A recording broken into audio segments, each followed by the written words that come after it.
It's another Wednesday, which means it's another comic book pool day and another time to say, what's up, Yaira?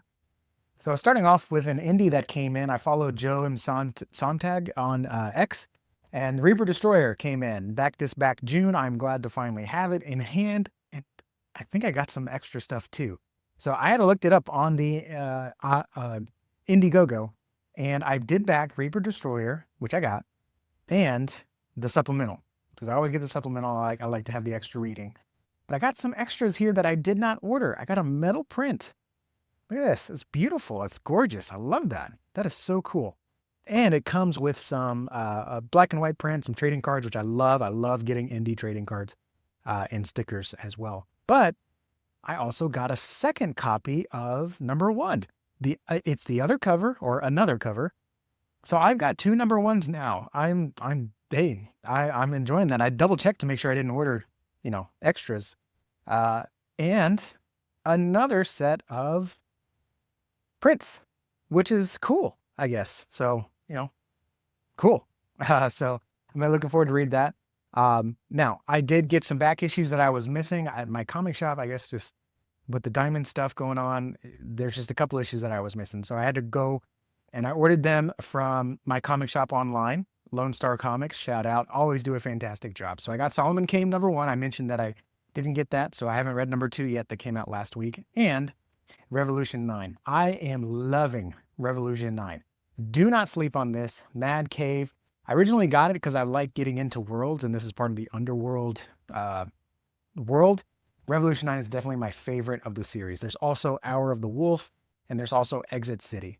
Hour of the Wolf is a little bit outside of what I usually read, so it's all right. Exit City had an interesting plot. I thought it wrapped up too quick, but Revolution 9 is so good. It's basically John Wick Black Widow. It is so much fun. The action's cool. It's not too girl bossery. She is more. I like it when the girl bosses are or the female leads heroes are more wiry than like just brute strength. And she's definitely more wiry. She's finding clever ways to get out of fighting situations and to take people down. So, and of course, she's not shy to use a gun. So I'm really enjoying that. So loving that. And then some consignment shows, collection shows that my LCS had. This was part of a 50% off sale.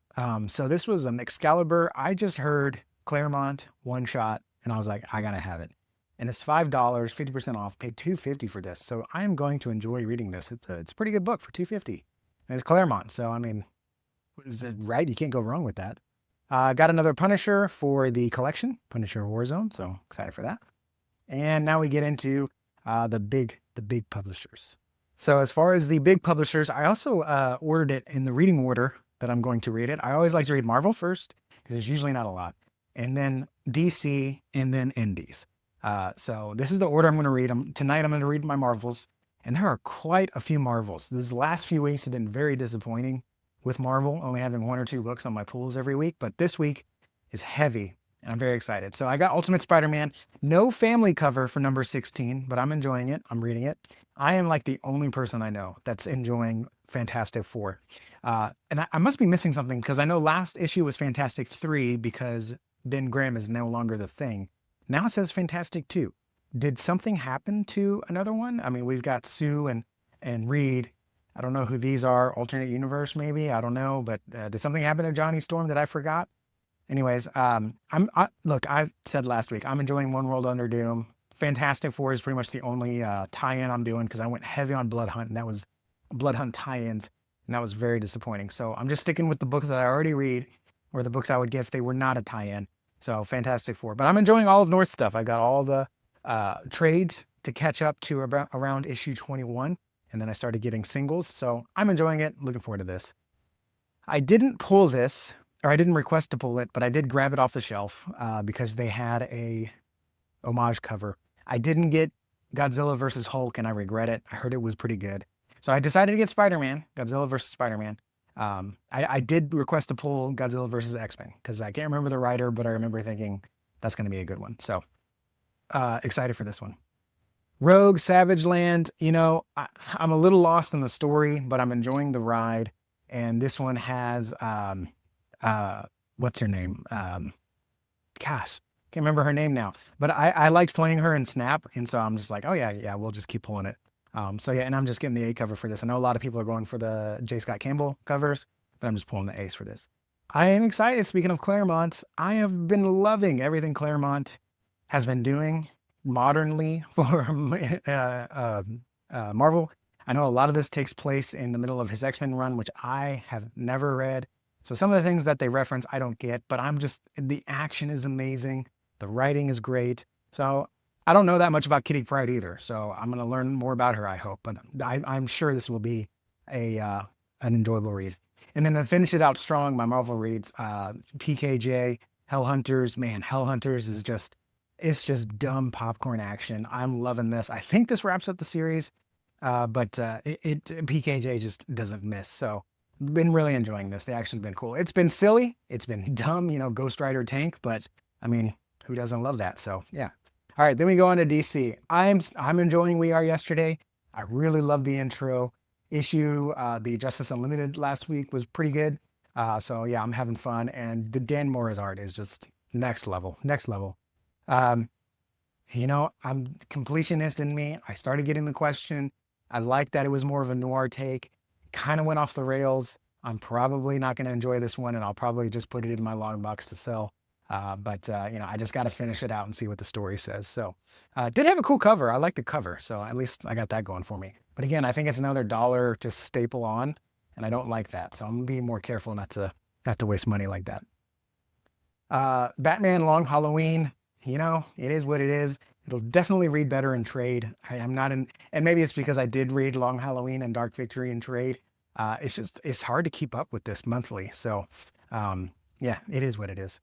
All right. And then Rockefellers. Rockefellers, I'm really enjoying Rockefellers. I know it's not everyone's cup of tea. It's not in the unnamed universe, but I'm still enjoying it. The family dynamics, the characters are unique.